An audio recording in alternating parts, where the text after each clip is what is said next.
सर्वांना माझा नमस्कार. आपण आतापर्यंत 2 लेक्चर बघितले महानगरपालिका अधिनियमाचे. हे आपलं तिसरं लेक्चर असणार आहे. ठीक आहे. तर इथं आपल्याला नगरसेवकांची संख्या कशी असते, ठीक आहे. तुमच्या महानगरपालिकेमध्ये एकूण लोकसंख्या किती आणि त्या अनुषंगाने नगरसेवकांची संख्या किती असेल ते डिसाईड होत असतं. ठीक आहे. तर त्याच्यासाठी तुम्हाला एक तक्ता बनवून दिला आहे. तुमच्या बेअर ॲक्टमध्ये सुद्धा तुम्हाला या स्वरूपाचा एक तक्ता आढळून येईल. सर्वात पहिले तर तुम्ही लोकसंख्या जी आहे शहराची ती लक्षात घ्यायचा प्रयत्न करा. त्याच्यामध्ये एक पॅटर्न आहे, तो पॅटर्न लक्षात घेण्याचा प्रयत्न करा. तुम्ही सुरुवातीचा त्यांनी एक मिनिमम आकडा दिला आणि एक मॅक्झिमम आकडा दिला. सेम इकडं नगरसेवकांची संख्या जर बघितली तुम्ही तर 2-2 आकडे त्यांनी दिले. ठीक आहे. इकडं 3 लाख ते 6 लाख ते म्हणतात, बरोबर आहे. या 3ला जर तुम्ही डबल केलं, हा तुमचा 6 लाख येतं आणि 6 लाख ते 12 लाख म्हणजे काय, त्यांनी इथं सुद्धा डबल केलं आणि इथं सुद्धा त्यांनी डबल केलं. ठीक आहे. म्हणजे व्हर्टिकली आणि हॉरिझॉन्टली असं दोन्ही पद्धतीने त्यांनी डबल केलेलं आहे. ठीक आहे. पुढे 6चं त्यांनी 12 लाख केलं आणि 12चं 24 लाख करतात. ठीक आहे. 24 लाख ते मात्र ते आता 24 वरून 48 वरती जात नाही. त्यांनी 30 लाखाची मर्यादा घातली. ठीक आहे. 24 वरून ते 30 वरती जातात आणि 30 लाखाच्या वर असा त्यांनी एक क्रायटेरिया ठेवलेला आहे. ठीक आहे. मागच्या 2 आणि ह्या 3 अशा तुमच्या 5 टप्प्यामध्ये त्यांनी गोष्टी सांगितल्या. ठीक आहे. 3 लाख ते 6 लाखसाठी किती किमान मर्यादा त्यांनी 65 सांगितली. ठीक आहे. 6 लाख ते 12 लाखासाठी त्यांनी किमान 85 सांगितले. ठीक आहे. 12 लाख ते 24साठी त्यांनी नगरसेवकांची संख्या किमान 115 सांगितली. ठीक आहे. 24 लाख ते 30 लाखादरम्यान जर असेल लोकसंख्या तर किमान 151 नगरसेवक असतील असं त्यांनी मेन्शन केलं आणि 30 लाखांच्या वर जर लोकसंख्या असेल तर किमान 161 तुमचे नगरसेवक असतील आणि कमाल किती असतील 175. ठीक आहे. तर ह्या तुमच्या याच्यामध्ये सुद्धा पॅटर्न आहे. किमान आणि कमाल जे तुमची नगरसेवकांची संख्या आहे त्याच्यामध्ये सुद्धा पॅटर्न असा आहे की तुम्हाला इथे 20ने वाढ दिसेल. ठीक आहे. 85 + 20 जर तुम्ही केले इथं सुद्धा तुमचे इथं त्यांनी जवळपास तुमचे 30 वाढवले. ठीक आहे. 65 + 85 20 केले 115 आणि इथं 151 मध्ये. ठीक आहे. इथं हा वाला पॅटर्न तुमचा फिक्स बसत नाही, पण इथं त्यांनी फिक्स पॅटर्न ठेवलेला आहे. ठीक आहे. ही बाब लक्षात घ्यायचा प्रयत्न करा. या गोष्टी मग आपल्याला पाठ कराव्या लागणार आहे. ठीक आहे. 3 लाख ते 6 लाखासाठी त्यांनी किती सांगितलं, किमान 65 नगरसेवक असतील आणि कमाल किती असू शकतात तर 85 असू शकतात. 6 लाख ते 12 लाख जर लोकसंख्या असेल तर किमान 85 नगरसेवक असणारे आणि कमाल 115 पर्यंत तुमचे नगरसेवक असू शकतात. ठीक आहे. 12 लाख ते 24 लाख अशा जर तुमची शहराची लोकसंख्या असेल तर किमान 115 नगरसेवक असतील आणि कमाल 151 नगरसेवक असू शकतात. ठीक आहे. 24 लाख ते 30 लाख जर तुमची लोकसंख्या असणार आहे शहराची तर किमान 151 नगरसेवक असतील आणि कमाल तुमचे 161 नगरसेवक असू शकतात. ठीक आहे. 30 लाखाच्या वर जर लोकसंख्या असेल तर किमान 161 तुमचे काय असणारे नगरसेवक असणारे आणि कमाल तुमची जी मर्यादा आहे ती 175 पर्यंत आहे. ठीक आहे. तुम्हाला एक बाब लक्षात घ्यायची की कमाल तुमचे 175 नगरसेवक असू शकतात आणि किमान ॲटलिस्ट 65 तरी असायला पाहिजे. ही किमान आणि कमाल मर्यादा तुम्हाला लक्षात आली पाहिजे. 3 लाखाचा क्रायटेरिया आपण याच्या अगोदर सुद्धा बघितला आहे. ठीक आहे. याच्यामध्ये आता 3 लाख ते 6 लाख हे कसं ठरणार ना की किमान आणि कमाल, तर त्याच्यासाठी त्यांनी मेन्शन केलं 3 लाखाच्या पुढे प्रत्येक 15,000 लोकांमागे एक वाढीव जागा असेल असं त्यांनी मेन्शन केलेलं. म्हणजे काय, एका जागेसाठी तुमचे 15,000 लोकसंख्येसाठी त्यांनी एक जागा सांगितलेली आहे. ठीक आहे. ही वाढीव जागा त्यांनी सांगितलेली आहे. ही बाब तुम्हाला लक्षात घ्यायची. ठीक आहे. हा पूर्ण चार्ट जो आहे तुमचा, हा तक्ता पाठ करणं तुम्ही अपेक्षित आहे. ठीक आहे. याच्यामध्ये पॅटर्न आहे, तो पॅटर्न लक्षात ठेवायचा. याच्यामध्ये सुद्धा तुम्हाला एक म्हणजे अनइव्हन पॅटर्न आहे पण आहे. ठीक आहे. 65चं 85 होतं. ठीक आहे. 85चं 115 होतं. 115चं 151 होतं. ठीक आहे. 151चं 161 होतं आणि 161चं मॅक्झिमम 175 होतं. या बाबी तुम्हाला लक्षात घ्यायच्या. पुढे काय सांगतात ते नामनिर्देशित नगरसेवक सांगतात. ठीक आहे. ज्यांना महापालिका प्रशासनाचा विशेष अनुभव किंवा ज्ञान आहे अशा व्यक्तींची नियुक्ती केली जाते. आपण मागं नॉमिनेटेड नगरसेवकाबद्दल बघितलं की त्यांना मतदानाचा अधिकार नसतो. ठीक आहे. ते महापौर वगैरे होऊ शकत नाही. त्या बाबी आपण मागं बघितल्या होत्या. इथं काय सांगतात ते त्यांना अनुभव वगैरे वगैरे बोलबच्चन गोष्टी त्यांनी याच्यामध्ये सांगितल्या. पुढे काय सांगतात, एकूण निवडून आलेल्या नगरसेवकांच्या 10% किंवा 10 सदस्य यापैकी जे कमी असेल तितके सदस्य नामनिर्देशित केले जाऊ शकतात. ठीक आहे. फॉर एक्झाम्पल काय, तुमचे 100 नगरसेवक आहे. ठीक आहे. तर याच्यापैकी 10% किती झाले तुमचे 10 आणि 10 सदस्य या दोन्हीपैकी जे कमी असेल तितके सदस्य तुमचे काय होऊ शकतात, नॉमिनेटेड होऊ शकतात. या 100च्या केसमध्ये दोन्ही गोष्टी तुमच्या इक्वल होतात. ठीक आहे. पण जर आपण 120 नगरसेवक पकडले, ठीक आहे, तर याच्यामध्ये 10 सदस्य हे तुमचे कमी क्रायटेरियामध्ये बसतात, म्हणून 10च तुमचे नॉमिनेटेड असणार आहे. ठीक आहे. तर ही बाब तुम्हाला लक्षात घ्यायची. इथं या कमी कीवर्डच्या ऐवजी जर त्यांनी तुम्हाला जास्त असा कीवर्ड करून दिला, 10% किंवा 10 सदस्य यापैकी जास्त जे असेल तितके सदस्य, तर तुमचा कार्यक्रम तिथं होऊ शकतो. त्यामुळे मेन्शन करून ठेवायचं, जास्त लिहायचं, त्याच्यापुढे फुली मारून ठेवायचे. ठीक आहे. पुढे प्रभागांची रचना त्यांनी आपल्याला सांगितली. राज्य सरकार राज्य निवडणूक आयोगाच्या मान्यतेनं प्रभागांच्या सीमा निश्चित करतं. ठीक आहे. बहुसदस्यीय प्रभाग झाले तुमचे 2024च्या सुधारणेनुसार. काय सांगतात ते, प्रत्येक प्रभागातून शक्यतो 4 नगरसेवक निवडले जातील, किमान 3 आणि कमाल 5 असा त्यांनी बेअर ॲक्टमध्ये उल्लेख केला. ते काय सांगतात, ward shall elect as far as possible 4 councillors. 4 councillor म्हणजे काय, काउन्सिलरचा अर्थ होतो नगरसेवक. ठीक आहे. या वर्डिंगमध्ये त्यांनी गोष्ट सांगितली. ठीक आहे. शक्यतो आयडियली तुमचे 4 नगरसेवक पाहिजे, पण त्यांनी स्पेसिफिकली मेन्शन केलं की मिनिमम तुमचे 3 पाहिजे आणि 5 पेक्षा जास्त नको. हे तिन्ही आकडे तुम्हाला पाठ करायचे. 3, 4 आणि 5. 3 हा तुमचा मिनिमम असणार आहे, 5 हा तुमचा मॅक्सिमम असणार आहे आणि 4 हा तुमचा आयडियल असणार आहे. खूप सोप्या तुम्ही पद्धतीने हे लक्षात ठेवू शकता. हा कोड लक्षात ठेवायचा आणि त्याच्या क्रमानेच तुम्हाला लक्षात ठेवायचं. 3 हा सगळ्यात मिनिमम आहे, 5 हा सगळ्यात मॅक्सिमम आहे आणि 4 हा तुमचा आयडियल आहे. ठीक आहे. पुढे काय सांगतात ते विस्तारित क्षेत्रातील निवडणूक याबद्दल तरतुदी सांगतात. जर निवडणुकीनंतर शहराच्या हद्दीत नवीन भाग समाविष्ट झाला तर तिथे लवकरात लवकर निवडणूक घेतली जाईल. ठीक आहे. बट ऑबियस गोष्ट आपण मागच्या लेक्चरमध्ये सुद्धा बघितलं. जर एखादा भाग तुमच्या महानगरपालिकेमध्ये ॲड केला तर महानगरपालिकेचे नियम वगैरे त्याला लागू होतात. सेम गोष्ट इथं सुद्धा आहे की एखादा भाग जर समाविष्ट झाला तर तिथं लवकरात लवकर निवडणूक घेतली जाईल. पुढे काय सांगतात, नवीन प्रभागांची लोकसंख्या सरासरीपेक्षा थोडी कमी जास्त असू शकते. ठीक आहे. त्यांनी काय सांगितलं की लोकसंख्या ही थोडीफार मागं पुढे असू शकते. ह्या गोष्टी याच्यामध्ये चालूच असतात. ठीक आहे. असं हार्ड अँड फास्ट रूल नसतो, वॉटर टाईट कंपार्टमेंट नसतात. ठीक आहे. महत्त्वाची अट काय सांगितली, जर महानगरपालिकेचा कार्यकाळ संपायला 1 वर्षापेक्षा कमी वेळ शिल्लक असेल तर अशा विस्तारित भागात निवडणूक घेतली जात नाही. काय होतं ना, निवडणूक घेण्यासाठी खूप जास्त खर्च येतो, मशिनरी खूप जास्त प्रमाणामध्ये लागते. मशिनरी म्हणजे काय, तुमच्या प्रशासकीय मशिनरी आपण त्याला म्हणतो. ॲडमिनिस्ट्रेटिव्ह पार्ट जो असतो तो, की तुम्हाला कर्मचारी बघावं लागतात, ते EVM बघावं लागतात. ठीक आहे. बाकीच्या ह्या सगळ्या गोष्टी अरेंज करावं लागतात, कारण की तुम्हाला फ्री अँड फेअर इलेक्शन घ्यायचे असतात. ठीक आहे. यासाठी जर 1 वर्षापेक्षा कमी वेळ असेल तर मग हे गोष्टी घ्यायला परवडत नाही. त्या अनुषंगाने त्यांनी काय सांगितलं, जर महानगरपालिकेचा कार्यकाळ संपायला 1 वर्षापेक्षा कमी वेळ शिल्लक असेल तर अशा विस्तारित भागात निवडणूक घेतली जाणार नाही. ठीक आहे. ही बाब तुम्हाला लक्षात घ्यायची. ठीक आहे. आता काय आहे ना, मला असे प्रश्न येतात की सर तुमच्या नोट्स तर खूप चांगल्या आहे, पण नोट्सच्या तुमच्या ज्या नोट्स आहेत त्याच्यासुद्धा मायक्रो नोट्स काढायच्या का? तर माझं उत्तर असणार आहे की याच्या नोट्स काढू नका. मी तुम्हाला जिथं जिथं सांगतो की याचा टेबल बनवा, तो टेबल तुम्ही नोट्समध्येच बनवणं अपेक्षित असतं. आणि काय करायचं ना, आता इथं मी एक तुम्हाला डिस्कस केलं की ठीक आहे, कलम 5.4 मध्ये काय सांगितलं त्यांनी, 1 वर्षाचा रूल सांगितला.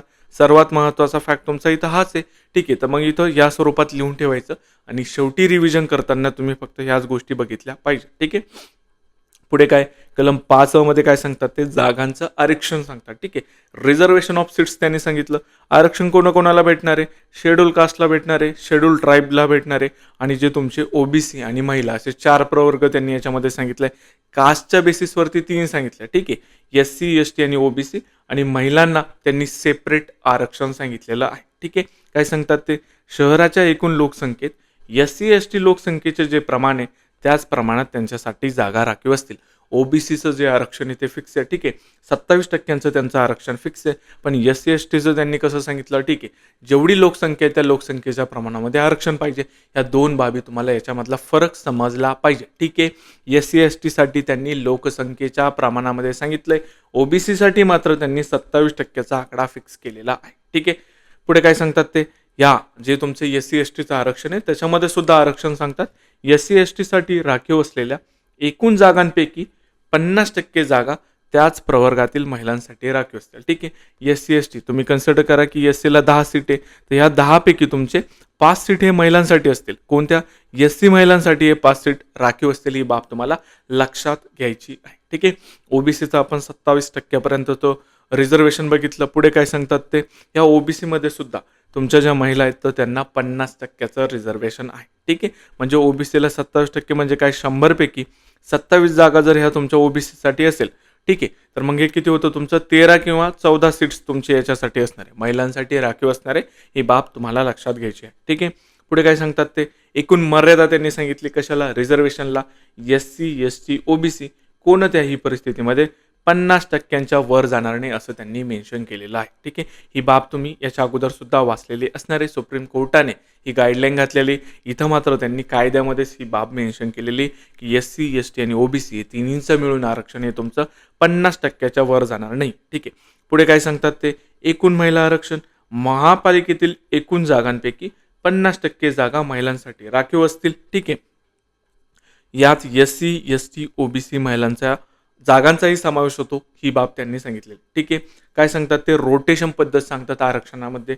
राखीव जागांची निवड वेगवेगळ्या प्रभागांमध्ये रोटेशन पद्धतीने केली जाईल. जर तुम्ही ग्रामीण भागाकडे असेल तर तुम्हाला ही गोष्ट जाणवली असणार आहे की, किंवा आता हे महापौरच्या ज्या निवडणुका होत्या त्याच्यामध्ये पण तुम्ही बघितलं असेल, नगरसेवक, महापौर.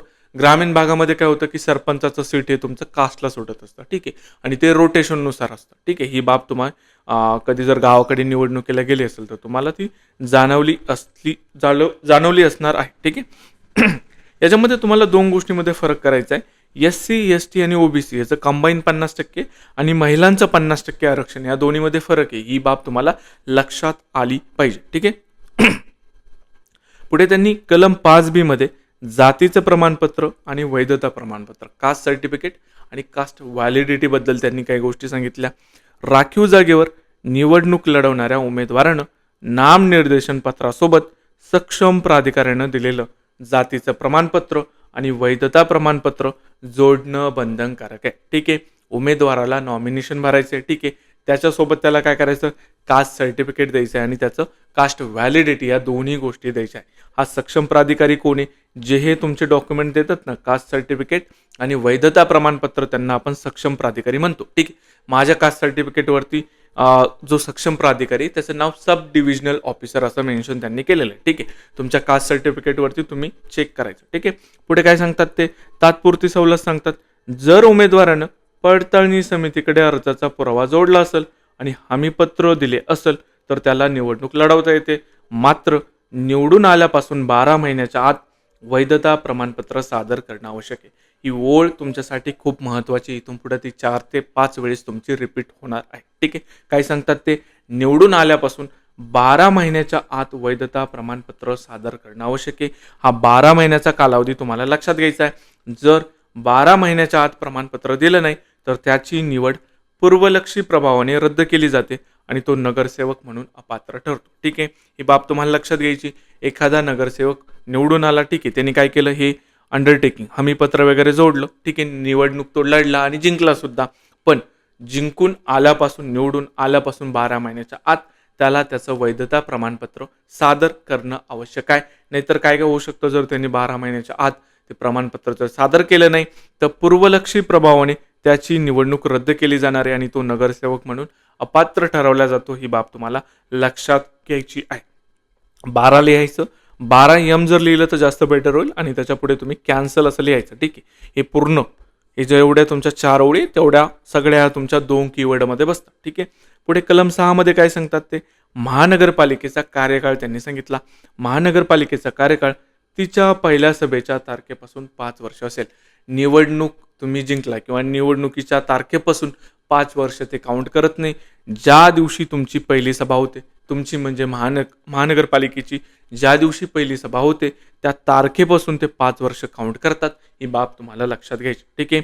जर महापालिका मुदतीपूर्व विसर्जित झाली तर नवीन स्थापन झालेली पालिका केवळ शिल्लक राहिलेल्या कालावधीसाठीच अस्तित्वात राहील. ठीक आहे. आता त्यांना राज्यामध्ये समजा महानगरपालिकेचे इलेक्शन घ्यायचे, कन्सिडर करा छत्रपती संभाजीनगरची महानगरपालिका 2 वर्षानंतर विसर्जित झाली, तिला राहिले शिल्लक 3 वर्ष, बरोबर. पण जर तुम्ही म्हणले नाही की आता पूर्ण 5 वर्ष द्यायचे, तर काय होतं ना, हळूहळू एक महानगरपालिकेचा काहीतरी इश्यू येतो.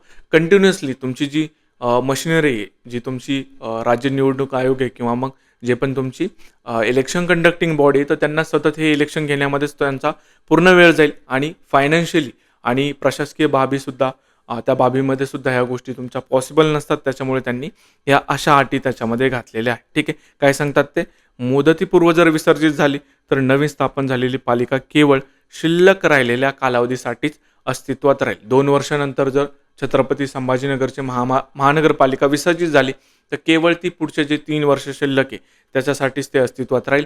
त्याच्यानंतर तुमच्या सर्व ज्या महानगरपालिका आहे तिकडे तुमच्या निवडणुका लागतात. ही बाब तुम्हाला लक्षात घ्यायची आहे. ठीक आहे. इन जनरल ह्या गोष्टी मी तुम्हाला डिस्कस करतोय तुम्हाला लक्षात राहण्यासाठी. ठीक आहे. पुढे काय, कलम 6 आणि 6B मध्ये काय सांगतात ते, नगरसेवकांचा कार्यकाळ आणि निवडणूक. नगरसेवकाचा कार्यकाळ हा महानगरपालिकेच्या कार्यकाळा एवढाच असतो. म्हणजे किती, 5 वर्ष असतो. निवडणूक कधी घ्यावी, 5 वर्षांची मुदत संपण्यापूर्वी निवडणूक घ्यावी असं त्यांनी मेन्शन केलंय. आणि विसर्जित झाल्याच्या तारखेपासून 6 महिन्याच्या आत निवडणूक घ्यायला पाहिजे असं त्यांनी या कायद्यामध्ये मेन्शन केलेलं आहे. ठीक आहे. पुढे काय सांगतात ते, नगरसेवकाचा राजीनामा. कोणताही नगरसेवक आपला राजीनामा लेखी स्वरूपामध्ये आयुक्त यांच्याकडे देऊन पदमुक्त होऊ शकतो. नोटीस दिल्यापासून त्याचे पद रिक्त मानले जाते. ठीक आहे. महत्त्वाचं काय, नगरसेवकाला लेखी स्वरूपामध्ये त्याचा राजीनामा द्यायचा आहे. कोणाकडं, महापौर यांच्याकडे नाही द्यायचा, तो आयुक्त यांच्याकडे द्यायचा आहे. ठीक आहे. आयुक्त आपण बघितला. ठीक आहे. त्याची डेफिनेशन, कलम कोणते आहेत त्यासुद्धा गोष्टी आपण बघितल्या. 36-39 तुम्हाला आठवलं पाहिजे. ठीक आहे. आयुक्त म्हणजे तुमचा मुख्य कार्यकारी अधिकारी CO हे मी तुम्हाला सांगितलेलं आहे. ठीक आहे. तर तुमचा नगरसेवक लेखी स्वरूपामध्ये राजीनामा कोणाकडे देतो, महापौर यांच्याकडे देत नाही, तो आयुक्तांकडे देतो. ही बाब तुम्हाला लक्षात घ्यायची. पुढे काय सांगतात, नोटीस दिल्यापासून त्याचे पद रिक्त मानले जाईल असं त्यांनी मेन्शन केलं. ठीक आहे. पुढे 7A आणि 7B मध्ये ते काय सांगतात, महानगरपालिका मतदार यादी ते सांगतात. ठीक आहे. कशी तयार होते, विधानसभेची जी मतदार यादी सध्या अस्तित्वात आहे तीच यादी राज्य निवडणूक आयोगाद्वारे वेगवेगळ्या प्रभागांनुसार विभागली जाते. ठीक आहे. वार्डनुसार ते त्याला डिवाइड करतात. ही विभागलेली आणि प्रमाणित केलेली यादी म्हणजेच प्रभाग यादी होय. ज्या व्यक्तीचे नाव प्रभाग यादीत आहे ती व्यक्ती महानगरपालिका निवडणुकीसाठी नोंदणीकृत मतदार मानली जाते. ठीक आहे. ज्यांचं नाव त्या प्रभाग यादीमध्ये आहे तेच लोक नोंदणीकृत मतदार मानले जातात. ही बाब तुम्हाला लक्षात घ्यायची. ह्याच्यामध्ये पाठांतराचा कोणताही तुमचा भाग नाही आहे. ठीक आहे. एकदा वाचलं की ह्या गोष्टी तुम्हाला लक्षात राहिल्या पाहिजे. इथं मात्र तुमचा पाठांतराचा भाग आहे की लेखी स्वरूपामध्ये आयुक्तांकडे तो काय देतो, त्याचा राजीनामा देतो, कोण नगरसेवक देतो, ही बाब तुम्हाला लक्षात आली पाहिजे. पुढे काय सांगतात ते, कलम 8 मध्ये त्यांनी मतदानासाठी पात्रता सांगितल्या. ज्या व्यक्तीचे नाव प्रभाग मतदार यादीमध्ये आहे ती व्यक्ती त्या प्रभागाचा निवडणुकीमध्ये मतदान करण्यास पात्र असते. ज्याचं नाव यादीत नाही त्याला मतदान करता येणार नाही. ही बाब तुम्हाला लक्षात घ्यायची. ठीक आहे. हे निगेटिव्ह ऑप्शन तुम्हाला पाठ करायचं. ज्याचं नाव यादीमध्ये नाही त्याला मतदान करता येणार नाही, एवढंच तुम्हाला लक्षात ठेवायचं. ठीक आहे. तुम्हाला मतदान जर करायचं असेल तर ती जी पण तुमची मतदार यादी असणार आहे त्याच्यामध्ये तुमचं नाव असणं अपेक्षित आहे. अपेक्षित असणं म्हणजे काय, असायलाच पाहिजे. ठीक आहे. मस्ट ती गोष्ट, शुल्ड नाही आहे. ठीक आहे. ज्याचं नाव यादीमध्ये असणार आहे त्यालाच मतदान करता येणार आहे. पुढे काय सांगतात ते, कलम 8 मध्ये त्यांनी मतदानाची पद्धत सांगितली. मतदान एक तर तुमचं मतपत्रिकेद्वारे होईल किंवा EVM द्वारे होईल. EVMचा फुल फॉर्म सुद्धा पाठ करा. इलेक्ट्रॉनिक वोटिंग मशीन असा त्याचा फुल फॉर्म होतो. हे सुद्धा तुम्हाला परीक्षेमध्ये विचारलं जाऊ शकतं. पुढे काय सांगतात ते, प्रॉक्सीद्वारे मतदान स्वीकारले जाणार नाही. ठीक आहे. तुमचे जे पार्लमेंटचे इलेक्शन होतात, ठीक आहे, MP साठी, मेंबर ऑफ पार्लमेंटसाठी किंवा MLA साठी, तर त्या केसमध्ये काही विशेष परिस्थितीमध्ये प्रॉक्सी मतदान स्वीकारल्या जातं. पण या महानगरपालिकेच्या केसमध्ये कोणत्याही केसमध्ये तुमचं प्रॉक्सी मतदान स्वीकारल्या जात नाही. हे असं त्यांनी कायद्यामध्ये मेन्शन केलेलं आहे. ठीक आहे. हे विधान तुमचं खूप महत्त्वाचं आहे. याच्यावरतीच तुमचा गेम ठरत असतो. ठीक आहे. पुढे काय सांगतात ते, कलम 9 मध्ये नगरसेवक पदासाठी पात्रता त्यांनी सांगितल्या. काय काय पात्रता आहे की ॲटलिस्ट त्याचं वय किती पाहिजे, 21 वर्ष पूर्ण पाहिजे. कधी, उमेदवारी अर्ज भरण्याच्या शेवटच्या तारखेला त्या व्यक्तीचं वय 21 वर्ष मिनिमम पाहिजे. ठीक आहे. त्याचं नाव महानगरपालिकेच्या मतदार यादीमध्ये मतदार म्हणून नोंदवलेलं असावं. अशी व्यक्ती स्वतःच्या किंवा शहराच्या इतर कोणत्याही प्रभागातून निवडणूक लढवू शकते. महत्त्वाचं काय, किमान 21 वर्षाचा तो असावा. आणि दुसरा, तो मतदार म्हणून त्या यादीमध्ये त्याचं नाव असावं. आणि तिसरं नंतर काय सांगतात ते सांगतात की ठीक आहे, उदाहरणाद्वारे जर आपण बघितलं की समजा एखादा व्यक्ती प्रभाग अ मध्ये राहतो. ठीक आहे. त्याचं नाव त्या प्रभाग अ च्या मतदार यादीमध्ये पण प्रभाग ब मधून तो निवडणूक लढवू शकतो, असं त्यांनी या विधानाद्वारे सांगितलेलं आहे. ठीक आहे. महत्त्वाचं काय लक्षात ठेवायचं तुम्हाला कलम 9 मध्ये 21 आणि मतदार यादी ही त्याची पात्रता आहे. कसं लक्षात ठेवायचं? आता कलम 9, 10 आणि 12 हे तुम्हाला क्रमाने लक्षात ठेवायचे. कलम 9 म्हणजे काय लक्षात ठेवा, की तुम्ही 9वीला आहात. कलम 10 म्हणजे तुम्ही 10वीला, 12वी म्हणजे तुम्ही 12वीचे बोर्ड. या अनुषंगाने तुम्हाला लक्षात ठेवायचं. कसं लक्षात ठेवायचं? 9वीला तुम्ही पास झाले. पास म्हणजे काय? तुम्ही पात्र झाले. ठीक आहे. 10वीला मात्र तुम्ही फेल होतात आणि 12वीला तुमचे बोर्डाचे पेपर असतात. ते कसं लक्षात ठेवायचं ते सांगतो पुढं. पण काय लक्षात घ्यायचं? 9वीला तुम्ही पास झाले, 10वीला मात्र तुम्ही फेल झाले. या दोन गोष्टी तुम्हाला इथं लक्षात ठेवायच्या. ठीक आहे. आपण 9वी मध्ये काय बघितलं? 21 आणि मतदार यादी ह्या दोन गोष्टी आपण बघितल्या. कलम 10 मध्ये काय सांगतात ते? नगरसेवक पदासाठी अपात्रता, डिस्क्वालिफिकेशन फॉर काउन्सिलर, असं त्यांनी कलम 10 मध्ये सांगितलं. 10वीला तुम्ही फेल झालात, नगरसेवक फेल झालेला आहे. ठीक आहे. कोणकोणत्या केसमध्ये होऊ शकतो? भारतीय दंड संहितेच्या कलम 153 अ किंवा 505 अंतर्गत धार्मिक तेढ निर्माण करणे इत्यादी दोषी ठरल्यास शिक्षेच्या तारखेपासून 6 वर्षासाठी अपात्र. आता हे जेवढे पण तुमचे अपात्रता आहेत ना, त्याच्यामध्ये मोस्ट ऑफ द टाइम त्यांनी 6 वर्षासाठी त्याला अपात्र केले. फक्त एकाच ठिकाणी त्यांनी त्याला 3 वर्षासाठी अपात्र केलेलं आहे. ते 3 वर्ष कोणते ते सुद्धा मी तुम्हाला सांगतो. ठीक आहे. जिथं तुमचा इलेक्शन एक्सपेन्सेस येतात ना, जिथं जर त्याने घोळ केला तर त्या बाबतीमध्ये तो 3 वर्षासाठी अपात्र असतो. बाकी सर्व बाबीमध्ये त्याला 6 वर्षासाठी ते अपात्र करतं. इथं काय लक्षात ठेवायचं? भारतीय दंड संहितेच्या कलम 153 अ आणि 505 अंतर्गत या दोन्ही बाबत काय येतं? धार्मिक तेढ निर्माण करणे या गुन्ह्यासाठी तो जर दोषी ठरला असेल तर तो 6 वर्षासाठी अपात्र ठरतो. ठीक आहे. न्यायालयानं नैतिक अधपतन असलेल्या गुन्ह्यात दोषी ठरवले असल्यास 6 वर्ष पूर्ण होईपर्यंत तो अपात्र ठरतो. मॉरल टर्पिट्यूड आणि IPC या दोन गोष्टी तुम्हाला लक्षात घ्यायच्या. पुढे काय सांगतात? तो जर व्यक्ती नादार असेल, नादार म्हणजे काय? विजय मल्ल्यासारखा इन्सॉल्वंट आपण त्याला म्हणतो. ठीक आहे. महानगरपालिकेत लाभाचं पद किंवा आयुक्त पद भूषवत असेल. ठीक आहे. महानगरपालिकेचा परवानाधारक प्लंबर, सर्वेवर, वास्तुविशारद किंवा अभियंता असल्यास, म्हणजे काय? महानगरपालिकेमध्ये तो टेक्निकल पदावरती असल्यास तो सुद्धा काय होतो? अपात्र होतो. ही बाब तुम्हाला लक्षात घ्यायची आहे. महानगरपालिकेचे येणे थकवले असल्यास नोटीस मिळून 3 महिने उलटल्यानंतरही, म्हणजे काय? याचा अर्थ काय होतो? की समजा आता मला नगरसेवकाची निवडणूक लढवायची, पण मी प्रॉपर्टी टॅक्सेस भरला नाही, पाणीपट्टी थकवली आणि मला नोटीस मिळून 3 महिने सुद्धा झालेले. ठीक आहे. या केसमध्ये मी नगरसेवक म्हणून फेल होतो, अपात्र होतो. ही बाब तुम्हाला लक्षात घ्यायची आहे. ठीक आहे. कोणकोणत्या बाबी आपण बघितल्या? IPC बघितलं, त्याच्यामध्ये 6 वर्ष होतं. नैतिक अधिपतन, त्याच्यामध्ये सुद्धा आपण 6 वर्ष बघितलं. नादार बघितलं. ऑफिस ऑफ प्रॉफिट बघितलं. टेक्निकल पोस्टवरती आहात तुम्ही आणि महानगरपालिकेचा तुम्ही येणं थकवलं, अरियर्स त्याला आपण म्हणतो टेक्निकल भाषेमध्ये. सोप्या भाषेमध्ये प्रॉपर्टी टॅक्स, पाणीपट्टी थकवली असं तुम्ही त्याला म्हणू शकता. पुढे काय सांगतात ते अजून? ज्यांना 2 पेक्षा जास्त मुले आहेत. ठीक आहे. हे 2002ची सुधारणा, 2000 सालची तुमची सुधारणा आहे. त्यानुसार ज्यांना 2 पेक्षा जास्त मुले आहेत ते अपात्र ठरतात. मात्र सुधारणा लागू होण्यापूर्वीची मुले किंवा एकाच प्रसूतीत झालेली एकापेक्षा जास्त मुले यातून वगळली जातात. दत्तक घेतलेल्या मुलांचा यात समावेश होत नाही. महत्त्वाचं काय? एक तर तुम्हाला हे 2 पेक्षा जास्त मुलं हे लक्षात ठेवायचं आणि हे जे तुमचं 2000 साल आहे हे फार महत्त्वाचं. या 2 बाबी तुम्हाला इथे लक्षात ठेवायच्या. पुढे काय सांगतात ते? स्वतःच्या घरात शौचालय असणं आणि त्याचा वापर करणं अनिवार्य आहे. तसे प्रमाणपत्र न दिल्यास अपात्रता येते. ठीक आहे. तुम्हाला प्रमाणपत्र कशात द्यायचं आहे? की ठीक आहे बुवा, माझ्या घरी शौचालय आहे आणि त्याचा वापर मी करतो, त्याचं स्वयं घोषणापत्र तुम्हाला द्यावं लागतं. ठीक आहे. ते सुद्धा जर तुम्ही नाही दिलं तरी सुद्धा तुम्ही अपात्र होत असता. तुम्ही म्हणजे कोण? जो निवडणूक लढवणारा नगरसेवक आहे तो. ठीक आहे. शौचालयाच्या बाबी त्यांनी सांगितल्या. 2 पेक्षा जास्त मुलांच्या बाबी त्यांनी सांगितल्या. आर्थिक आणि व्यावसायिक कारणामध्ये आपण इन्सॉल्वंट वगैरे बघितलं, ऑफिस ऑफ प्रॉफिट बघितलं, टेक्निकल पोस्ट बघितली, अरियर आपण त्याच्यामध्ये बघितलं. ठीक आहे. त्याच्यानंतर आपण IPC आणि नैतिक अधिपतन हे तुमचं डिस्क्वालिफिकेशनमध्ये बघितलेलं आहे. पुढे काय सांगतात ते? राज्य विधानसभा किंवा संसदेचा सदस्य असल्यास तरी सुद्धा तो अपात्र असतो. ठीक आहे. अनधिकृत किंवा बेकायदेशीर बांधकाम स्वतः किंवा कुटुंबाने केलं असल्यास किंवा अशा कामात मदत केली असल्यास तरी सुद्धा अपात्र ठरतो. निवडणुकीच्या खर्चाचा हिशोब वेळेत सादर न केल्यास 3 वर्षासाठी अपात्र ठरतो. खोटे जात प्रमाणपत्र सादर केल्याचे सिद्ध झाल्यास पद रद्द होते आणि पुढील 6 वर्षासाठी निवडणूक लढवण्यास बंदी येते. ठीक आहे. इथं तुमच्या जात प्रमाणपत्रासंबंधित जर गोष्ट असेल तर 6 वर्षासाठी, मात्र तुम्ही इलेक्शनमध्ये जर पैशांचा काही घोळ केला तर तिथं तुम्ही 3 वर्षांसाठी होता. ठीक आहे. उलटं पाहिजे होतं हे. इथं तुमची जास्त शिक्षा पाहिजे होती, पण त्यांनी 3च वर्षांची ठेवलेली आहे. म्हणजे काय, त्यांनी सांगितलं नगरसेवकाला की तुम्ही घोळ करा, 3 वर्षानंतर तुम्ही पात्र होणार आहे.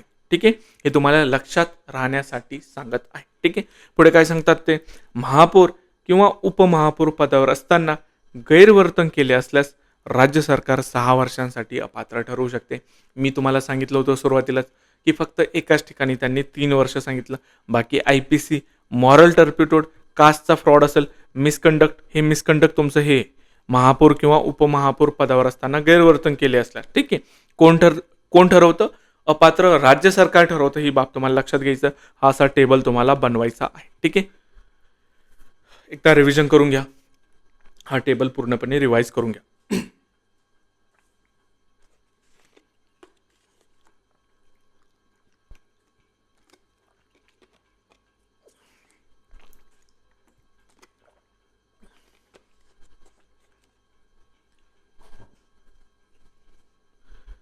पुढे काय सांगतात ते, ही जी आपण अपात्रता बघितली, 9वीला तुम्ही पास झाले, बरोबर, कलम 9 मध्ये तुम्ही पात्र झाले. ठीक आहे. पास झाले 9वीला. 10वीला तुम्ही नापास झाले, डिस्क्वालिफाय झाले. पण हे जे तुम्ही 10वीला नापास झाले, अपात्र झाले, त्याला काहीतरी अपवाद त्यांनी सांगितले. काय काय अपवाद आहे? पुढील कारणामुळे व्यक्तीला अपात्र मानलं जाणार नाही. कोणकोणती कारणे? महानगरपालिकेकडून निवृत्ती वेतन मिळत असल्यास. ठीक आहे. एखादा नातेवाईक महापालिकेमध्ये नोकरीला असल्यास. ठीक आहे. महापालिकेच्या मालमत्तेत भाडेकरू म्हणून राहत असल्यास. ठीक आहे. वर्तमानपत्राचा मालक असल्यास, ज्यात महापालिकेच्या जाहिराती येतात. ठीक आहे.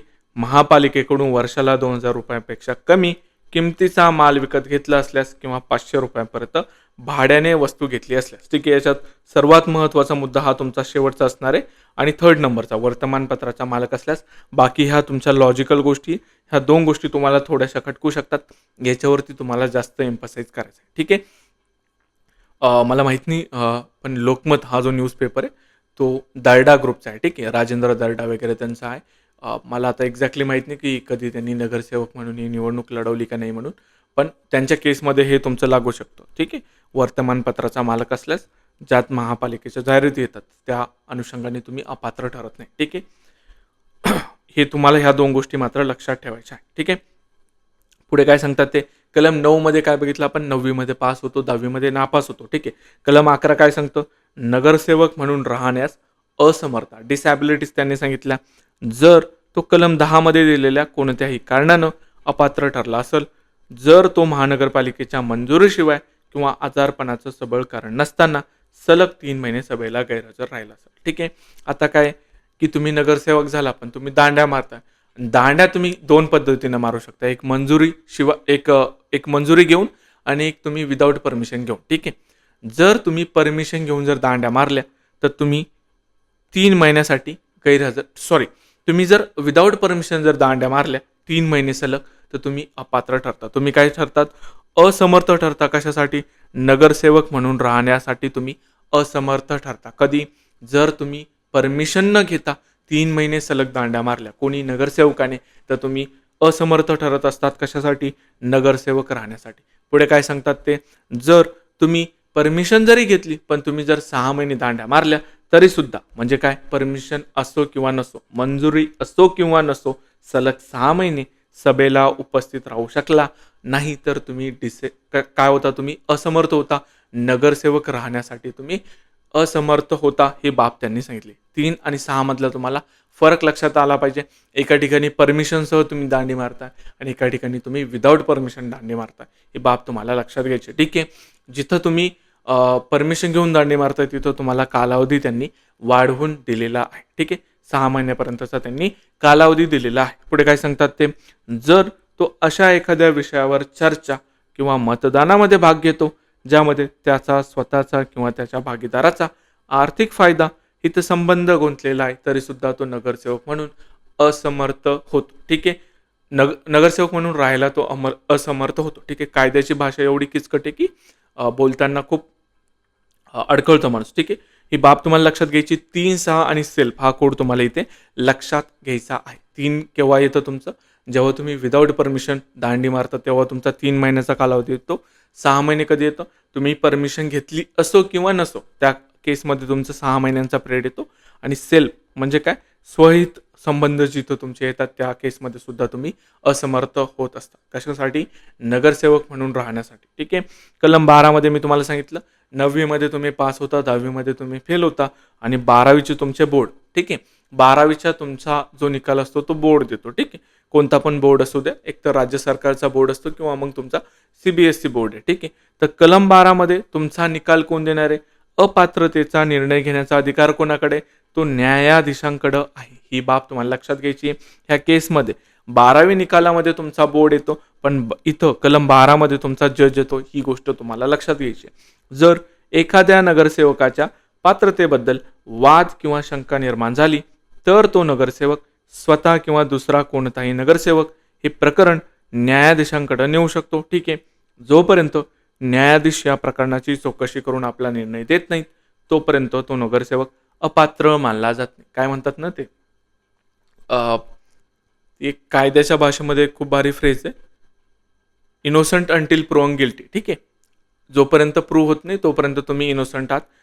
तोच प्रिन्सिपल तुमचा इथं लागू झालेला आहे. ठीक आहे. ही बाब तुम्हाला लक्षात घ्यायची. जोपर्यंत चौकशी पूर्ण होत नाही, जोपर्यंत निर्णय येत नाही तोपर्यंत तो नगरसेवक अपात्र मानला जात नाही. ही बाब तुम्हाला लक्षात घ्यायची.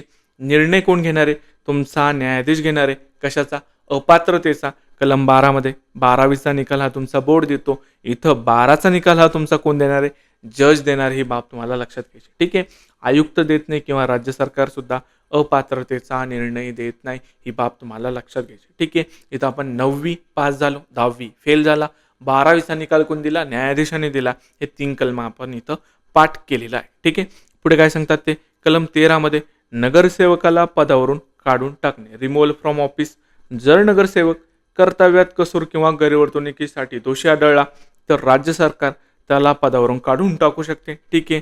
जर महानगरपालिकेने 3/4 बहुमताने, ठीक आहे, 3/4 बहुमताने ठराव मंजूर केला की अमुक नगरसेवक काम करण्यास असमर्थ आहे, राज्य सरकार त्याला काढून टाकू शकते. ठीक आहे. दोन्ही बाबतीमध्ये कोण काढतं? त्याला राज्य सरकार काढतं. ठीक आहे. ही बाब तुम्ही लक्षात घ्या. ठीक आहे. कलम 13 मध्ये कोण काढणार आहे? राज्य सरकार काढणार आहे. ठीक आहे. कोणत्याही नगरसेवकाला काढण्यापूर्वी त्याला त्याचे म्हणणे मांडण्याची संधी दिली जाते. ठीक आहे. हे ऑडी अल्ट्रम पार्टम आपण याच्या अगोदर सुद्धा बघितलेलं आहे. ठीक आहे. अशा प्रकारे काढून टाकलेला नगरसेवक पुढील 5 वर्षांसाठी कोणत्याही स्थानिक स्वराज्य संस्थेच्या निवडणूक लढवण्यास अपात्र ठरवतो. इथं महत्त्वाच्या गोष्टी तुम्हाला काय पाठ करायच्या? एक तर बहुमताचा आकडा तुम्हाला पाठ करायचा. ठीक आहे. 3/4 असं त्यांनी बहुमत सांगितलं, म्हणजे 75% आसपास त्यांनी बहुमत सांगितलं. हा अधिकार कोणाला आहे? नगरसेवकाला पदावरून काढून टाकण्याचा, तो राज्य सरकारला. राज्य सरकार तुमचं कोण आहे? हा तुमचा ती हेराफेरी पिक्चर मधला हा तुमचा तो बाबूराव हा तुमचा राज्य सरकार आहे. ठीक आहे. तर बाबूरावचा डायलॉग आठवायचा, 13 तो गेम बजाना पडेगा. ठीक आहे. हे खूप जास्त मीम मध्ये तुम्ही याच्या अगोदर बघितलं असणार आहे. ठीक आहे. 13 तो गेम बजाना पडेगा. आणि तो काय करतो? गेम बजाना पडेगा म्हणत म्हणत अशा पूर्ण म्हणजे त्याचे हाताचे जे 5 बोट आहेत त्या 5 बोटासह तो त्याच्या एक कानफडीत मारतो. ठीक आहे. कानशिलात वाजवतो असं म्हणू शकतो. या 5 बोटावरून तुम्हाला काय लक्षात ठेवायचंय? 5 वर्षांपर्यंत कोणत्याही स्थानिक स्वराज्य संस्थेची निवडणूक लढवण्यास तो अपात्र ठरतो. हे तुम्हाला लक्षात ठेवायचं. ठीक आहे. कलम 13 मध्ये कोण येणार आहे? तुमचा राज्य सरकार येणार आहे. राज्य सरकार कोण आहे? तुमचा हा बाबूराव आहे. बाबूराव काय म्हणतो? 13 तो गेम बजाना पडेगा आणि तो एक थापड मारतो, एक तो कानशिलात बजावतो. 5ही बोटं समोरच्याच्या गालावर उमटतात. म्हणजे काय? 5 वर्षापर्यंत कोणत्याही स्थानिक स्वराज्य संस्थेमध्ये तो निवडणूक लढवण्यास अपात्र ठरतो. ह्या बाबी तुम्हाला कलम 13 मध्ये पाठ झाल्या. 9वी पास झाला, 10वी फेल झाला, 12वी मध्ये बोर्डाचा निकाल न्यायाधीशाने दिला आणि कलम 13 मध्ये बाबूराव काय म्हणतो? बाबूराव म्हणतो 13 तो गेम बजाना पडेगा. तो 5ही बोटं समोरच्याच्या गालावर उमटवतो आणि बाबूराव म्हणजेच तुमचा राज्य सरकार. ह्या बाबी तुम्हाला लक्षात आल्या पाहिजे. ठीक आहे. पुढे कलम 14 मध्ये त्यांनी राज्य निवडणूक आयोग सांगितलं. याच्या अगोदर आपण जिथं पण आयोग बघितलं तो 12चा आयोग या अनुषंगाने बघितला, म्हणजे तुमची डेफिनेशन 12चा आयोग असं आपण पाठ केलं किंवा मग कलम 12. पण इथं त्यांनी कलम 14 आपल्याला सांगितलं. ठीक आहे. राज्य निवडणूक आयोग. लक्षात ठेवायचा प्रयत्न करा की कलम 14 मध्ये त्यांनी राज्य निवडणूक आयोग असं सांगितलं. ठीक आहे. याच्यासाठी माझ्याकडे मेमरी हिंट आहे याचे सुद्धा. पण ती एवढी भारी नाही की तुम्हाला ती लक्षात राहील म्हणून. ठीक आहे. तर राज्य निवडणूक आयोग तुम्हाला लक्षात ठेवायचे काय सांगतात ते, महानगरपालिकेच्या सर्व निवडणुकांचे नियंत्रण करण्याची जबाबदारी या आयोगाची असते.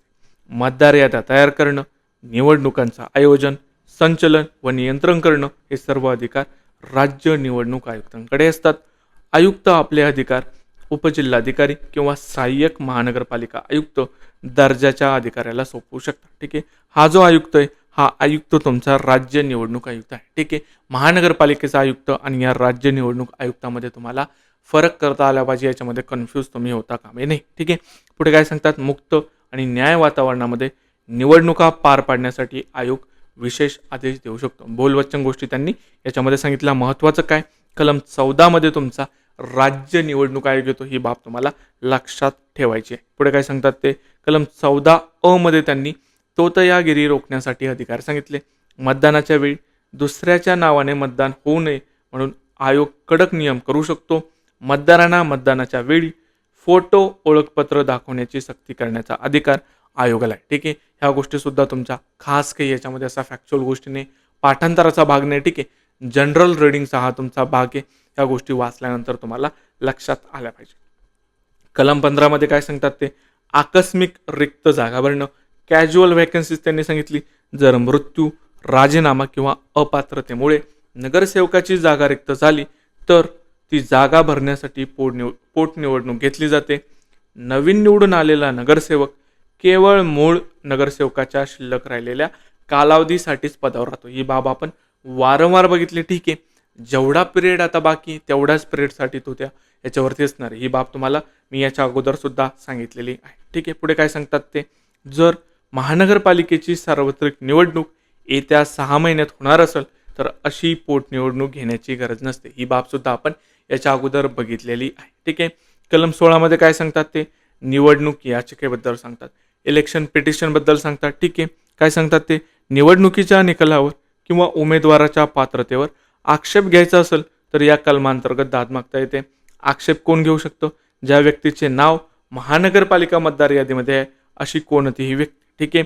मुदत किती सांगितली, निवडणुकीचा निकाल लागल्यापासून 10 दिवसांच्या आत. कसं लक्षात ठेवायचं, कलम 16 म्हणजे काय, 16व्या वर्षाच्या असताना तुम्ही 10वीला असता. हे आपण याच्या अगोदरचे जेवढे पण कायदे बघितले त्याच्यामध्ये आपण कलम 16 साठी हेच पाठ केलं. ठीक आहे. 12 साठी आपण 12चा आयोगच याच अनुषंगाने लक्षात ठेवायचा प्रयत्न केलेला आहे. ठीक आहे. त्याच्यानंतर मी तुम्हाला 18ला राजा सांगितला, 17ला क्वीन, क्वीन म्हणजे खतरा, ह्या गोष्टी तुम्हाला वारंवार सांगत आलेलो आहे. ठीक आहे. 16 म्हणजे काय, 10वीचं इयर आहे तुमचं, पेपर तुम्ही रिचेकिंगला देताय म्हणजे काय, निवडणूक याचिका, इलेक्शन पिटिशन. ठीक आहे. एक प्रकारचा रिव्ह्यूज हा कलमामध्ये केलं जातं. ही बाब तुम्हाला लक्षात घ्यायची आहे. आणि किती पिरियड त्यांनी सांगितला, 10 दिवसांचा पिरियड तुम्हाला सांगितला. खूप सोपं आहे, तुम्हाला लक्षात ठेवायचं.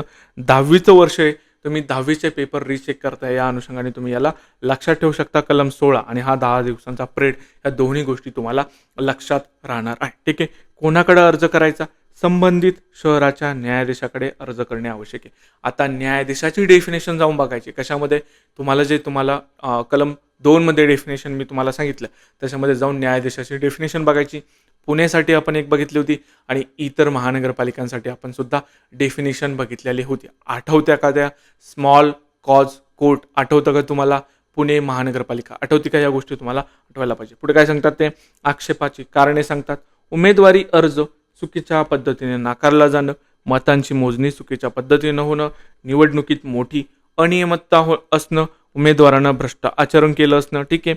पुढे काय सांगतात, राज्य निवडणूक आयोगाचा अधिकार, जर आयोगाला वाटलं की निवडणुकीमध्ये मोठ्या प्रमाणावर लाचखोरी किंवा अनुचित प्रभाव वापरला गेलाय तर आयोग निकालाच्या 1 महिन्याच्या आत न्यायाधीशांकडे निवडणूक रद्द करण्यासाठी अर्ज करू शकतो. निवडणूक शेवटी तुमचा रद्द कोण करणारे, जज करणारे, अर्ज कोण करणारे, तुमचा आयोग त्या न्यायाधीशाकडे अर्ज करणारे. 1 महिन्याच्या आत कधीपासून, निकालाच्या 1 महिन्याच्या आतपासून. न्यायाधीशाकडे अर्ज करणारे कोण, आयोग, राज्य निवडणूक आयोग अर्ज करणारे. ही बाब तुम्हाला लक्षात घ्यायची. ठीक आहे. याच्यामध्ये 10 दिवसांचा आणि 1 महिन्यांचा पिरियड तुम्हाला लक्षात आला पाहिजे. कलम 16 वरून 10वीचा पेपर रिचेक करणं, ह्या गोष्टी आपण बघितलेल्या आहे. ठीक आहे. पुढे काय सांगतात ते, भ्रष्ट आचरणाबद्दल त्याने गोष्टी त्या बेअर ॲक्टमध्ये मेन्शन केले होते. याच्यामध्ये पाठांतराचा किंवा एक्सप्लेन करण्याचा कोणताही पार्ट नाही. वाचलं तरीसुद्धा तुम्हाला गोष्टी लक्षात राहतील. भ्रष्टाचारणामध्ये काय येतं तुमचं, लाचखोरी येते, अनड्यू इन्फ्लुएन्स येतो, तो तयागिरी येते, त्याला आपण इम्पर्सोनेशन म्हणतो. मतपत्रिका चोरणे हे सुद्धा तुमचं भ्रष्टाचारणामध्ये येतं. किंवा खोटा प्रचार, त्याला काय म्हणतात ते, दुसऱ्या उमेदवाराच्या चारित्र्याबद्दल किंवा वर्तणुकीबद्दल मुद्दाम खोटे विधान प्रसिद्ध करणं, ज्यामुळं त्याच्या निवडून येण्याच्या संधीवर परिणाम होईल. फॉर एक्झाम्पल, याचं बेस्ट एक्झाम्पल सांगू का तुम्हाला, जो भारताचा सर्वात मोठा ऑपोजिशन लीडर आहे ना, त्याला सध्याच्या रुलिंग पार्टींनी त्याला पप्पू बनवलं. ठीक आहे, या सगळ्या गोष्टी द प्रिन्स नावाचं पुस्तक आहे त्याच्यामध्ये त्यांनी मेन्शन केलं आहे. तर ते खूप त्यांनी तंतोतंत ते लागू केलं, की ते द प्रिन्स नावाचं पुस्तक आहे, खूप छान पुस्तक आहे, वाचायचं कधी. त्याच्यामध्ये राज्यकर्त्यांनी राज्य कसं केलं पाहिजे ते त्याच्यामध्ये त्यांनी मेन्शन केलं आहे. तर त्यात तो सांगतो की तुमच्या ऑपोजिशनला तुम्ही एवढं वीक करा, ठीक आहे, मॉरली त्याला पूर्ण तुम्ही हे करायला पाहिजे. तेच रुलिंग पार्टीने केलं, की समोरचा जो ऑपोजिशनचा लीडर आहे त्याला पूर्ण त्यांनी पप्पू बनवून टाकलेला आहे. ठीक आहे, पुढे काय सांगतात ते अपवाद सांगतात. जर एखादे भ्रष्ट आचरण अत्यंत किरकोळ स्वरूपाचं असेल आणि त्यामुळे निकालावर कोणताही परिणाम झाला नसेल, तसेच उमेदवारानं ते रोखण्यासाठी सर्व प्रयत्न केले असतील, तर न्यायाधीश ते दुर्लक्षित करू शकतात. ठीक आहे, यांनी वरती मोठमोठ्या गप्पा मारल्या आणि शेवटी एक पळवाट याच्यामध्ये काढून दिलेली आहे. ठीक आहे, कलम 18 मध्ये काय सांगतात ते, निवडणूक अयशस्वी झाल्यास किंवा रद्द झाल्यास काय प्रक्रिया. ठीक आहे, निवडणुकीत कोणताही अडथळा आला तर कलम 18 या अनुषंगाने लक्षात ठेवा. अडथळा आणि 18 या गोष्टी जर तुम्हाला कोरिलेट करता आल्या, या दोन शब्दामधला नंबरमधला तुम्हाला जर कोरिलेशन जर जमलं तर तुम्हाला ते लक्षात राहणार. ठीक आहे, काय सांगतात ते, जर सार्वत्रिक निवडणूक किंवा पोटनिवडणूक झाली पण कोणताही नगरसेवक निवडून आला नाही किंवा आवश्यक तितक्या संख्येनं नगरसेवक निवडून आले नाहीत किंवा न्यायालयाने एखाद्या नगरसेवकाची किंवा सर्वांचीच निवडणूक रद्द ठरवली. ठीक आहे, आता तुम्हाला असं वाटेल ना, कोणताही नगरसेवक कसं काय निवडून नाही आला, जर तुमचे उमेदवारच उभा नाही राहिले ना निवडणुकीला, तर ते निवडूनच नाही येणार. ही केस त्यांनी इथं सांगितली. पुढे काय सांगतात ते, आवश्यक तितक्या संख्येनं नगरसेवक निवडून नाही आले. ठीक आहे, म्हणजे काय, अपुरी संख्या, या बाबी तुम्हाला लक्षात घ्यायच्या. आणि पुढे काय सांगतात ते, न्यायालयाने एखाद्या नगरसेवकाची किंवा सर्वांचीच निवडणूक रद्द ठरवली. ठीक आहे, एक बाब लक्षात घ्या, निवडणूक कोण रद्द ठरवणार आहे, न्यायालय ठरवणार, आयुक्त किंवा राज्य सरकार ठरवणार नाही, हे तुम्हाला लक्षात घ्यायचं आहे. ठीक आहे, पुढे काय सांगतात ते, ह्या वरच्या 3 कंडिशन जर झाल्या तर काय होऊ शकतं, राज्य निवडणूक आयोग नवीन निवडणुकीसाठी दुसरी तारीख जाहीर करेल आणि तिथे पुन्हा नव्याने निवडणूक घेतली जाईल. फ्रेश इलेक्शन होणार आहे. ठीक आहे, फ्रेश इलेक्शन जरी झाले तरी सुद्धा त्यांना फुल टाईम भेटणार नाही. त्यांना आकस्मिक रिक्त जागा, उर्वरित कालावधीसाठी सुद्धा त्यांना त्या पदावरती जायचं. अशा निवडणुकीत निवडून आलेला नगरसेवक हा आकस्मिक रिक्त जागा म्हणजे काय, कॅज्युअल व्हॅकन्सी भरल्याप्रमाणे मानला जाईल. म्हणजे काय, उर्वरित कालावधीसाठी तो तिथे असणार आहे. फॉर एक्झाम्पल, जर तुम्हाला द्यायचं झालं की एखाद्या नगरसेवकाने निवडणुकीमध्ये पैशांचा गैरवापर केलेला होता, तो निवडून आला, 2 वर्षानंतर निकाल आला की ठीक आहे, की तो आता अपात्र आहे, त्याचे 3 वर्ष शिल्लक राहिले होते. ठीक आहे, तर कलम 18 काय सांगतं, कॅज्युअल व्हॅकन्सी सांगतं. जे पण आता नवीन निवडून येणार, ठीक आहे, तर ते लोक कॅज्युअल व्हॅकन्सी म्हणजे फक्त 3 वर्षासाठी त्या पदावरती असणार आहे. ठीक आहे, पुढे काय सांगतात ते, कलम 19 मध्ये महापौर आणि उपमहापौर यांच्याबद्दल त्यांनी तरतुदी सांगितल्या. सार्वत्रिक निवडणुकीनंतर होणाऱ्या पहिल्या सभेत नगरसेवक आपल्यामधून एकाची महापौर आणि एकाची उपमहापौर म्हणून निवड करतात. छत्रपती संभाजीनगरला याचं खूप मस्त त्यांनी ड्रामा केला. ठीक आहे, स्पेशली उपमहापौर पदासाठी. ठीक आहे, तर कोणाला नावं नाही ठेवत आपण, मी कोणत्याच पक्षाचा नाही. ठीक आहे, कार्यकाळ काय सांगितलं त्यांनी, महापौर आणि उपमहापौर यांचा कार्यकाळ 2.5 वर्षाचा सांगितलेला आहे. इथं तुम्हाला 5 वर्ष वाटू शकतं, पण 5 वर्ष नाही आहे, 2.5 वर्ष. ठीक आहे, ही बाब तुम्हाला लक्षात घ्यायची. किती, महापौर आणि उपमहापौर पदाचा कार्यकाळ किती, 2.5 वर्षांचा आहे. ठीक आहे, काय सांगतात ते आरक्षण, महापौर पदासाठी अनुसूचित जाती, अनुसूचित जमाती, मागास प्रवर्ग आणि महिलांसाठी रोटेशन पद्धतीनं आरक्षण असतं. ठीक आहे, रोटेशन म्हणजे काय, एकदा याला भेटलं मग पुढच्या वेळेस याला, मग पुढच्या वेळेस याला, मग पुढच्या वेळेस याला, या अनुषंगाने हे रोटेशन पद्धतीनं चालतं. ठीक आहे, एकदाच म्हणजे काय, ह्याही वर्षी एससीचा, ह्याही वर्षी एससीचा किंवा कंटिन्युअसली एकाच संवर्गाचा तो तुमचा महापौर किंवा उपमहापौर नसतो. ही बाब तुम्हाला लक्षात घ्यायची. ते रिझर्वेशन हे तुमचं रोटेशन पद्धतीनं असतं. ठीक आहे, पुढे काय सांगतात ते, राखीव जागेवरून महापौर होऊ इच्छिणाऱ्या व्यक्तीला जातीचं प्रमाणपत्र आणि वैधता प्रमाणपत्र सादर करणं अनिवार्य. जर निवडून आल्यापासून 12 महिन्यांच्या आत वैधता प्रमाणपत्र सादर केलं नाही तर त्याची निवड रद्द केली जाते. 12 महिन्याचा पिरियड मागं सुद्धा बघितलं होतं आपण नगरसेवकाच्या टायमाला, तो सेम तुमचा इथं सुद्धा आलेला आहे. ठीक आहे. जात जिथं जिथं आली तुमचं जात वैधता प्रमाणपत्र, तिथं 12 महिन्यांचा पिरियड हा तुम्हाला लक्षात ठेवायचा. पुढे काय सांगतात ते, महापौर उपमहापौर आपला राजीनामा महापौरांना लेखी स्वरूपात देतात. ठीक आहे. महापौर आपला राजीनामा महानगरपालिकेला उद्देशून देतात. ठीक आहे. महानगरपालिका इथं सभा जे आलंय ना, तर त्याला जनरल बॉडी म्हणून तुम्हाला कन्सिडर करायचं आहे. पुढे सुद्धा एका ठिकाणी तुमचं हे सभा म्हणून येईल. ठीक आहे. तिथं सर्वसाधारण सभा असा उल्लेख आहे, तर तिथं सभा म्हणजे तुमची जनरल बॉडी असं तुम्हाला तिथं कन्सिडर करायचं आहे. काय नगरसेवक कोणाकडे देतो, आयुक्तांकडे देतो. उपमहापौर कोणाला देतो, महापौरांना देतो. आणि महापौर हा महानगरपालिकेला उद्देशून राजीनामा देतो. या 3 गोष्टी तुम्हाला टेबल फॉर्मॅटमध्ये लिहून ठेवायच्या, जेणेकरून तुम्हाला रिव्हिजनला सोप्या जातील. पुढे काय सांगतात, पदावरून काढून टाकणे. जर महापौरांनी किंवा उपमहापौरांनी सलग 2 सभा बोलवल्या नाहीत तर राज्य सरकार त्यांना पदावरून काढून टाकू शकते. मात्र यामुळे त्यांचे नगरसेवक पद रद्द होत नाही. काढून कोण टाकतं, एक तर राज्य सरकार.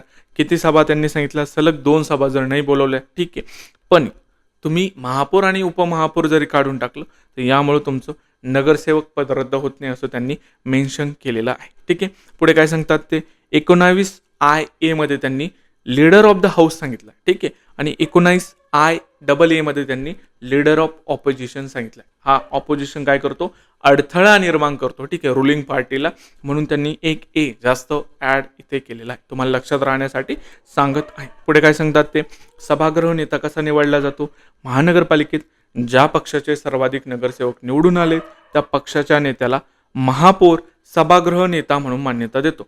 महापौर मान्यता देतो ही बाब तुम्हाला लक्षात घ्यायची. ठीक आहे. ज्या पक्षाचे सर्वाधिक नगरसेवक निवडून आलेले आहेत. ठीक आहे. पुढे काय सांगतात ते, जर 2 पक्षांची संख्या समान असेल तर महापौर कोणत्याही एका पक्षाच्या नेत्याला सभागृह नेता म्हणून घोषित करू शकतो. ठीक आहे. महापौराकडे त्यांनी एक कास्टिंग वोट आपण ज्याला जे म्हणतो त्या प्रकारचे अधिकार दिलेले. सभागृह नेत्याला महानगरपालिकेच्या नियमानुसार मानधन, भत्ते आणि इतर सुविधा दिल्या जातात. ठीक आहे. पुढे काय सांगतात ते, कलम 19IA मध्ये काय सांगतात ते, अडथळा म्हणजेच तुमचा लीडर ऑफ ऑपोजिशन सांगितला. विरोधी पक्षांपैकी ज्या पक्षांचे संख्याबळ सर्वाधिक आहे त्या पक्षाच्या नेत्याला महापौर विरोधी पक्षनेता म्हणून मान्यता देतात. महापौरांचा निर्णय अंतिम असतो. विरोधी पक्षनेत्याला नियमानुसार मानधन आणि इतर शासकीय सुविधा प्राप्त होतात. ठीक आहे. याच्यामध्ये पाठांतराचा कोणता जर भाग असेल तर तुम्ही कलम पाठ करायचं. ठीक आहे. आणि ह्या गोष्टी तुमच्या कॉमन सेन्स आहे. ठीक आहे. ह्या लॉजिकल गोष्टी, या पाठांतराचा भाग तुमचा नाही. ठीक आहे. पुढे मला वाटतं 50 मिनिटं झाले लेक्चरला सुरू होऊन, तर पुढचा पार्ट हा पुढील लेक्चरमध्ये आपण बघू. ठीक आहे. Thank you so much.